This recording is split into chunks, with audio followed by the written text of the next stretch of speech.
Usa ka 9 anyos nga babaeng special child ang diriyot malumos human kini gikatahong naligo sa may kasamahan Warp Barangay Poblasyon Dakbayan sa Lapu-Lapu kagabi.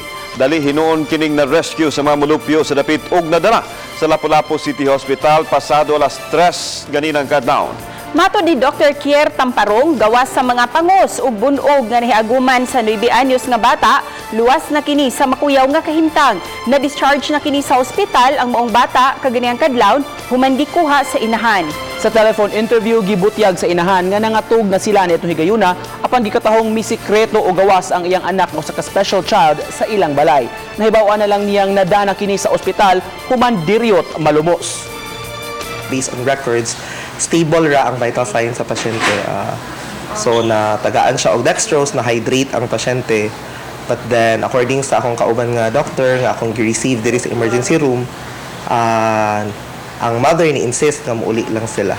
Pero otherwise stable ra pud gyud noon og vital signs ang pasyente.